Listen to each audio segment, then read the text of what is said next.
TET का exam क्या है, आर टेट और रीट का एग्जाम क्या है। ठीक है, तो जिन स्टूडेंट्स ने बीएड कर लिया है या बीएड के सेकेंड ईयर के अंदर है, या जो स्टूडेंट जिन्होंने डीएलएड कर लिया है या डीएलएड के सेकेंड ईयर के अंदर है, तो उन बच्चों के लिए यह बहुत ही महत्वपूर्ण होने वाला है आज का वीडियो, क्योंकि इसके अंदर हम जानेंगे कि आर टेट क्या है या रीट क्या है। आर टेट को ही हम रीट कहते हैं। आर टेट का फुल नेम यहाँ पर है राजस्थान शिक्षक पात्रता परीक्षा। राजस्थान शिक्षक पात्रता परीक्षा। अब नाम से ही पता चल रहा है कि यह शिक्षकों के लिए पात्रता निर्धारित करेगा। जो उम्मीदवार है शिक्षक के लिए, उनके लिए एक एलिजिबिलिटी टेस्ट होने वाला है। जो भी थर्ड ग्रेड के यदि टीचर बनना चाहते हैं हम, तो हमें आर टेट या रीट का जो एलिजिबिलिटी टेस्ट है वो देना होगा। थर्ड ग्रेड की जो वैकेंसी होती है, जो नौकरी होती है, वह 2 लेवल के लिए निकलती है। एक तो होता है लेवल फर्स्ट और एक होता है लेवल 2। 2 लेवल पर ये एग्जाम लिया जाता है। लेवल फर्स्ट की जो भर्ती होती है वो कक्षा 1 से 5 तक के बच्चों को पढ़ाने के लिए होती है। ठीक है, और कक्षा 6 से लेकर के 8 तक के जो स्टूडेंट्स हैं उनको पढ़ाने के लिए जो थर्ड ग्रेड के टीचर्स होते हैं उनको लेवल 2 कहते हैं। तो इसीलिए यह जो परीक्षा होती है 2 लेवल के अंदर ली जाती है। और यहाँ जो लेवल फर्स्ट के लिए जो व्यक्ति एलिजिबल होंगे वो वे लोग होंगे जिन्होंने आर टेट या रीट की जो अर्हता परीक्षा होती है वह उत्तीर्ण कर रखी हो, वे इसकी मुख्य परीक्षा देने के लिए पात्र होंगे।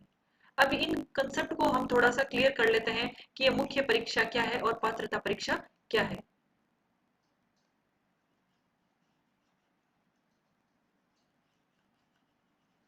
तो स्टूडेंट्स, जो रीट का एग्जाम होता है वैसे तो हर साल ही लिया जाना होता है, लेकिन कभी कभी कुछ कारणों की वजह से थोड़ा सा लेट हो जाता है।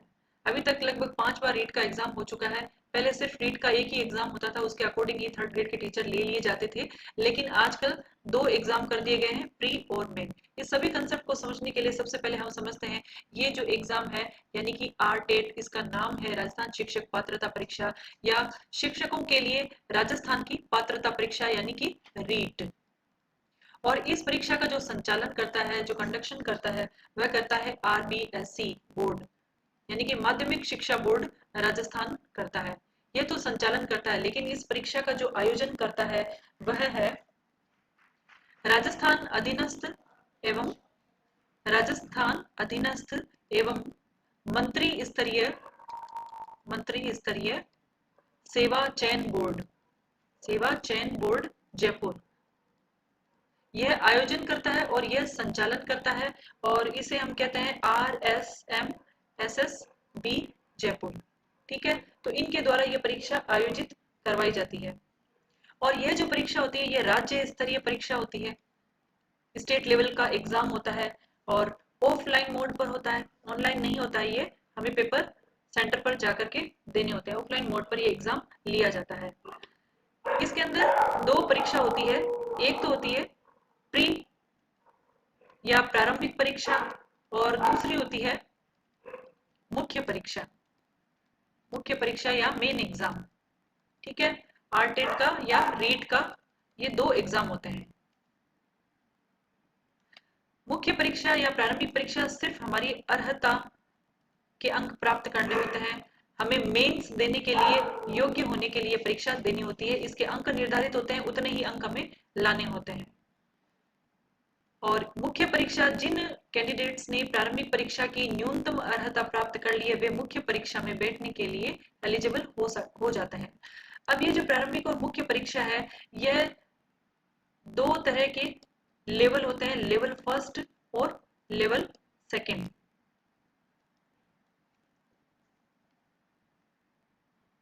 दो तरह के ये एग्जाम होते हैं। अब लेवल फर्स्ट किन लोगों को देना होता है और लेवल 2 के लिए कौन से जो स्टूडेंट्स हैं वो एलिजिबल हैं।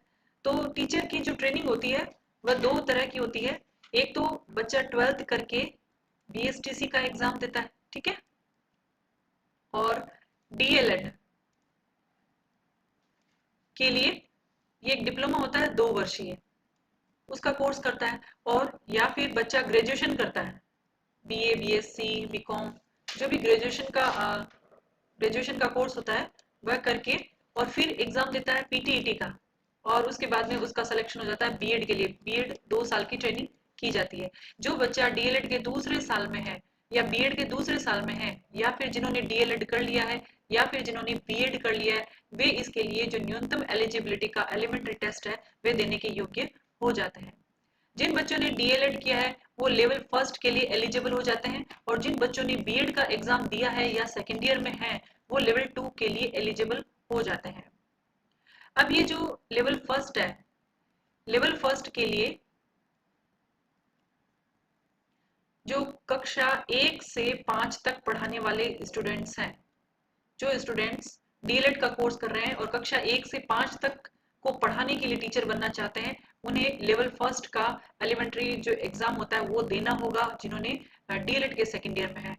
और जो बच्चे लेवल 2 का एग्जाम देंगे वो क्लास 6 to 8 के थर्ड ग्रेड टीचर बनेंगे, और जिन्होंने बीएड कर रखा है या बीएड के सेकेंड ईयर में है। तो रीट का जो एग्जाम है वो थर्ड ग्रेड टीचर के लिए जरूरी है। तो जिन बच्चों ने डीएलएड कर लिया है या कर रहे हैं, बीएड कर लिया है या कर रहे हैं, तो उनको ये एग्जाम तो दे ही लेना चाहिए, क्योंकि न्यूनतम एलिजिबिलिटी टेस्ट भी क्लियर हो जाएगा और वे थर्ड ग्रेड की टीचर के लिए भी योग्य हो जाएंगे। उसके अलावा यदि बीएड किया है तो वो सेकेंड ग्रेड और फर्स्ट ग्रेड के लिए भी एलिजिबल होंगे। तो अब बच्चों आपको समझ में आ गया होगा कि लेवल फर्स्ट वाला कौन एग्जाम दे सकता है, लेवल सेकेंड वाले कौन एग्जाम दे सकते हैं, और इसके अलावा यह जो लेवल फर्स्ट और सेकंड क्या है। ठीक है, अब ये परीक्षा करवाने का उद्देश्य क्या है, क्यों एलिमेंट्री का एग्जाम किया जाता है फिर मेन का करवाया जाता है। तो इसका ये उद्देश्य है कि जो प्राइमरी है, प्राइमरी यानी 1 से 5, और जो मिडिल है यानी उच्च प्राथमिक है यानी कि 6 से 8, तो इन लेवल के टीचर्स के लिए जो कैंडिडेट्स हैं उनके लिए एक पात्रता निर्धारित करनी है कि वो ये मेन का एग्जाम दे सकते हैं, इनको पढ़ाने के योग्य है कि नहीं है। तो इसके लिए कोई पात्रता परीक्षा होती है। 2 चरणों में ये पात्रता परीक्षा आयोजित की जाती है। पहले तो 2 लेवल हो गए, फर्स्ट लेवल के अलग बच्चे होंगे, लेवल सेकंड के लिए अलग बच्चे होंगे। अब इसके अलावा ये चरण भी, इस एग्जाम 2 चरण होंगे।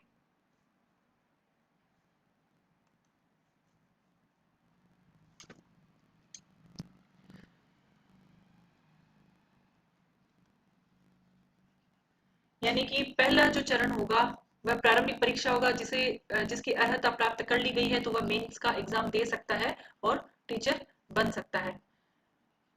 अब जिन कैंडिडेट्स ने सी टेट भी उत्तीर्ण कर लिया, सी टेट क्या होता है, सी टेट भी आर टेट की तरह ही होता है, लेकिन वो सेंट्रल लेवल का होता है, केंद्रीय पात्रता परीक्षा होती है। और जिन बच्चों ने आर टेट यानी राजस्थान लेवल का एग्जाम क्लियर कर रखा है, अर्हता प्राप्त कर रखी है, वो इसके मेंस के एग्जाम दे सकते हैं। अब हम डिस्कस कर लेते हैं कि इसका सिलेबस क्या है। लेवल फर्स्ट का सिलेबस, लेवल फर्स्ट के और सेकंड के सिलेबस को समझने से पहले हम थोड़ा सा इसका एग्जाम का जो पैटर्न है उसको समझ लेते हैं।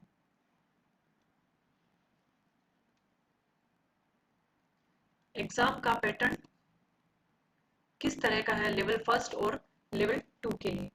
तो लेवल फर्स्ट के अंदर 150 मिनट का पेपर होता है, ऑफलाइन मोड पर होता है। लेवल 2 के लिए भी 150 मिनट का पेपर होगा, ऑफलाइन होगा, और इसके अंदर क्वेश्चंस की संख्या भी 150 एमसीक्यूज आते हैं दोनों के अंदर 150, यानी कि 1 मिनट में हमें कितने क्वेश्चन करने होते हैं, 1 मिनट में 1 क्वेश्चन, ऑब्जेक्टिव क्वेश्चन होते हैं, वो करना होता है। अगर करेक्ट आंसर दिया है तो +1 है, और यदि गलत दे दिया है तो कोई नेगेटिव मार्किंग नहीं है, नेगेटिव मार्किंग नहीं है। ठीक है, तो इसका मतलब हमें सारे क्वेश्चंस अटेंड करने हैं। तो ये इसका सिंपल सा पैटर्न है एग्जाम का, और हिंदी और इंग्लिश दोनों ही मीडियम के अंदर होता है।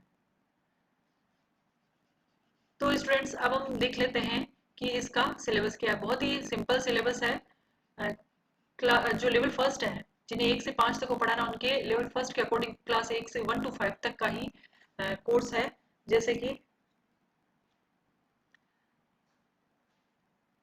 ये लेवल फर्स्ट और ये लेवल सेकंड।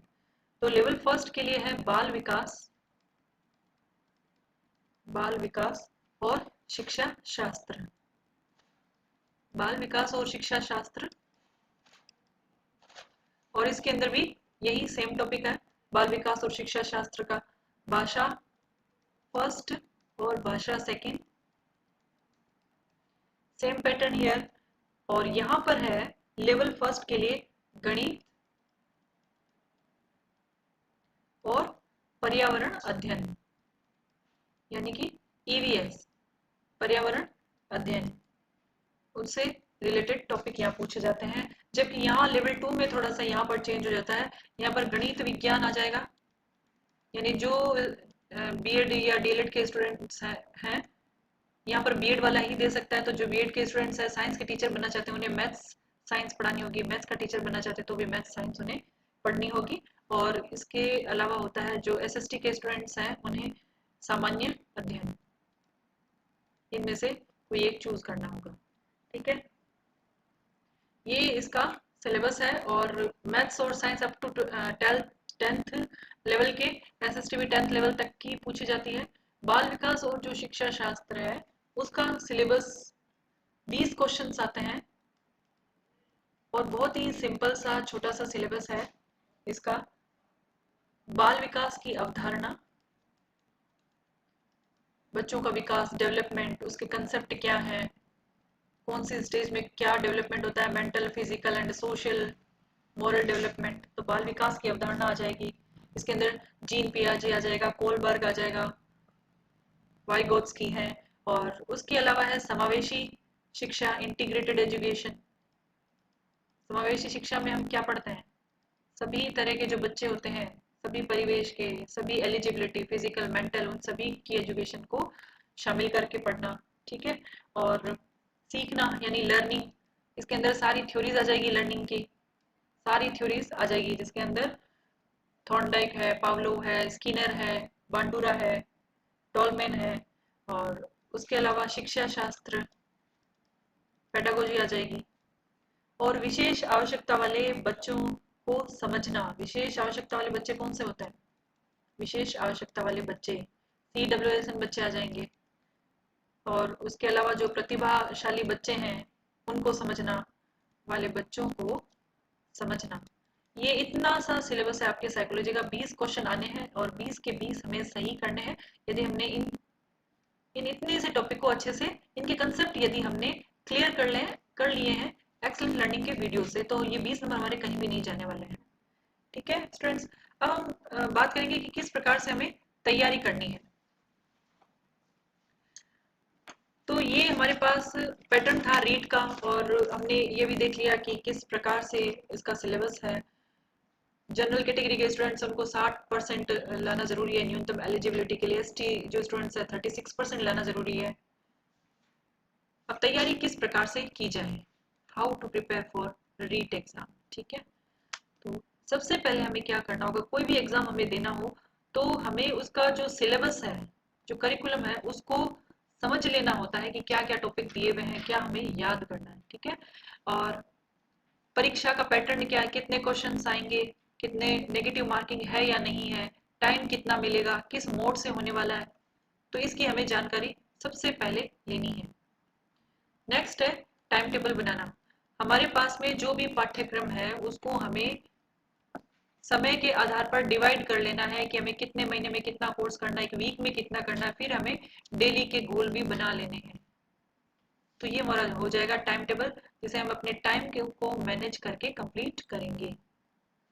नेक्स्ट आता है कि जो इजी और क्वेश्चंस हैं, या इजी जो पोर्शन है, easy portion and difficult portion, दो भागों में इसको डिवाइड कर लेंगे कि कौन सा हमारे लिए इजी है, किस पे हमें ज्यादा ध्यान देना है, किस पे हम कम ध्यान दे करके भी उसमें नंबर ला सकते हैं। इन पोर्शन में डिवाइड करना है, किस पॉइंट पे ज्यादा कंसंट्रेशन देना है, अटेंशन देना है, तो उसको भी हमें देख लेना है, उस पर ज्यादा मेहनत करनी है और टाइम देना है।